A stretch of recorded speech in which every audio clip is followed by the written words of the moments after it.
Thales, French arms company Thales bid for a permanent stay of prosecution will resume in the Pietermaritzburg High Court on Thursday. The arms manufacturer is accused, alongside former President Jacob Zuma, of fraud and corruption relating to the multi-billion rand arms deal. Thales today argued that considering the long delay of the matter through no fault of their own, the company believed a fair trial wasn't possible. Thales says its hand and those of its employees were clean, reiterating that it had no knowledge of transgressions committed related to the awarding of the combat systems contract for South Africa's corvettes in 1999.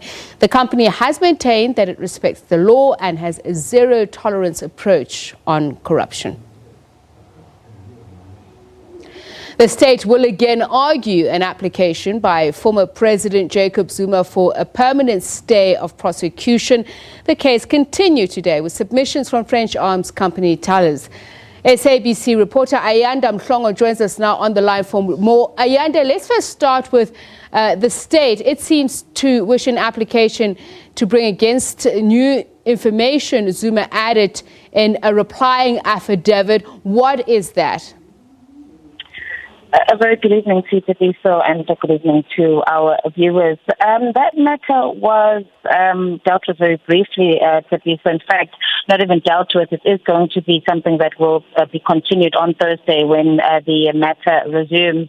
As you would have probably, or viewers who were following the proceedings today, when Advocate Andrew Breitenbach stood up to try and address the matter on what he said was an interlocutory application dealing with the Zuma defense team as well as that of Thales, but not going into detail in that. And in fact, what we understood from the interjection by the Zuma defense, which is led by Advocate Moses Kakane, was that that matter could eventually be dealt with even out of court.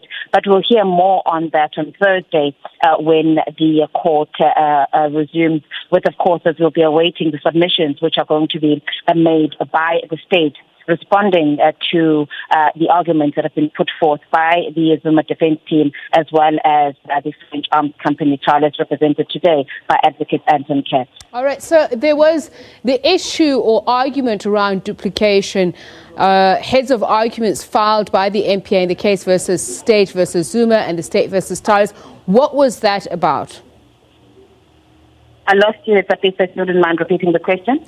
So the issue around duplication on heads of arguments filed by the MPA, what was that matter around?